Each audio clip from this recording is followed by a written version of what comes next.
Hello guys, చూడండి ఇది వచ్చేసరికి పింక్ లిల్లీ చెట్టు అండి. చాలా బాగుంది. ఫ్లవర్స్ అయితే అక్కడ చాలా చెట్లు ఉన్నాయి. మా అత్తయ్య వాళ్ళ ఇంటి పక్కన రోడ్డు మీద అయితే ఉన్నాయి. పక్కన అవి అయితే పీక్కొని వచ్చేసాను. చూడండి, ఒక పిలక తీస్తే 4-5 పిలకలు దానికి అద్దుకొని ఉన్నాయి.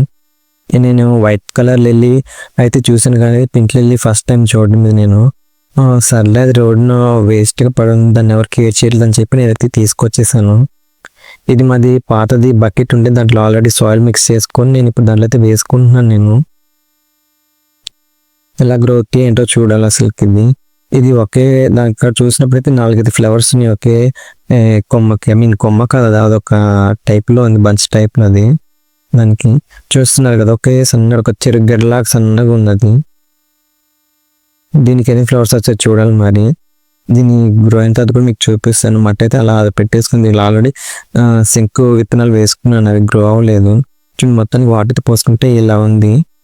మీరు ఇక్కడ చిన్న చెట్టు చూస్తున్నారు కదా, ఉసిరి చెట్టు.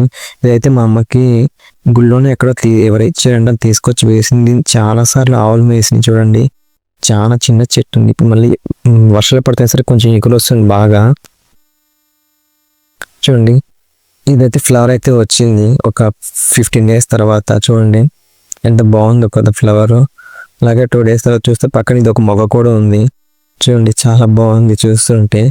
ఇది వైట్ కలర్ లిల్లీ ఉంటుంది కదా, దానికంటే కొంచెం పెద్ద సైజ్, అంటే హైబ్రిడ్ సైజ్ ఇది.